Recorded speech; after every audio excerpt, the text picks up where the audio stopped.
మనకి కాలు విరిగిపోయినప్పుడు పాదం దగ్గరే కనుక విరిగిపోతే పీఓపీ లేకుండా కూడా మనం ఈజీగా క్రేప్ బ్యాండేజ్తో మేనేజ్ చేసుకోవచ్చండి. ప్రతిదానికి పీఓపీ వేయాల్సిన అవసరం అయితే లేదు. ఎక్కువ విరిగిపోతే వేయాలి. చిన్న క్రాక్ అలాంటివి ఉంటే కొంతమంది దగ్గర పీఓపీలు ఏమంటారంటే దానికి ఒక 80 days 42 days మినిమం అన్నది రెస్ట్లో ఉండమని అంటారు. మనం ఏ పని కూడా చేయడానికి వీలు పడదు. అలా కాకుండా మనం క్రేప్ బ్యాండేజ్తో మేనేజ్ చేసుకోవచ్చండి. ఇది చిన్న లూప్ హోల్ అండి. దానికి తెలియక చాలామంది మిస్టేక్స్ చేసుకుంటారు. డూ అవర్ వర్క్ అన్నట్టుగా మనము మన పనిని మనము మన చేతులతో ఎలా చేసుకోవాలి, మనం జాగ్రత్తగా చేసుకుంటే సరిపోతుంది. ఎక్కువ మనీ అయితే ఖర్చు పెట్టవలసిన అవసరం అయితే ఉండదండి. క్రేప్ బ్యాండేజ్ వేసేటప్పుడు చాలా ఈజీగా వేసుకోవచ్చండి. కాకపోతే ముందు ప్రాక్టీస్ చేసుకోవాల్సి ఉంటుంది. అవుటర్స్ వేసేటప్పుడు కొంచెం ప్రాక్టీస్ చేసుకోవాలి.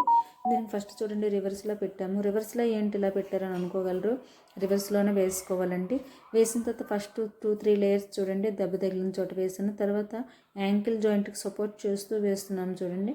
యాంకిల్ జాయింట్కి సపోర్ట్ చేస్తూ వేస్తే కనుక మనకి కొంచెం సపోర్ట్ ఉంటుంది కాబట్టి ఆ పార్ట్ కూడా జాగ్రత్తగా ఉంటుంది. మళ్ళీ లేకపోతే ప్రెజర్ ఒకదాని మీద పడి ఇంకా మొత్తము ప్రాబ్లం వచ్చే ఛాన్సెస్ ఉన్నాయండి.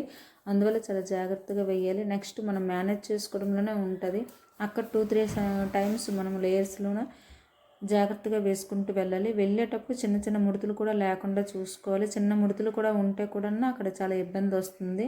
దానివల్ల మనము ఆ బ్యాండేజ్ వేసేటప్పుడు కూడా కరెక్ట్గా వేయకపోతే మరింత నొప్పి వస్తుంది. నొప్పి అనేదే కాదండి ఇంకా లేనిపోయిన ప్రాబ్లమ్స్ వస్తాయి. సో మనం వేసేటప్పుడు ప్రతి లేయర్ని ముడతలు లేకుండా చాలా జాగ్రత్తగా అయితే వేయాలి. వేసేటప్పుడు ఇది చాలా ఈజీ అండి, చాలా సులువు.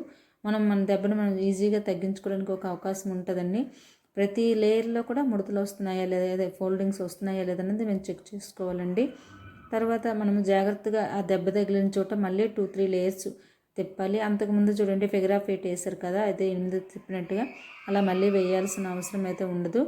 జాగ్రత్తగా మళ్ళీ 2-3 లేయర్స్ తిప్పేసి లాస్ట్లో ఎండింగ్ మళ్ళీ ఫిగర్ ఆఫ్ 8 వేస్తూ 8లా తిప్పుతూ చివరికి మనము వాళ్ళ పిన్స్ ఇస్తారండి, ఆ పిన్స్ పెట్టవచ్చు. కొన్నిసార్లు పిన్స్ లేకపోయేటప్పుడు సేఫ్టీ పిన్స్ ఉంటాయండి, అవన్నీ పెట్టుకోవచ్చు. పిన్స్ ఎలా పెట్టడమో చూపిస్తానండి. అవి అలాంటి పిన్స్ జస్ట్ ఇలా పెట్టేసి ఉంచేయడమేనండి.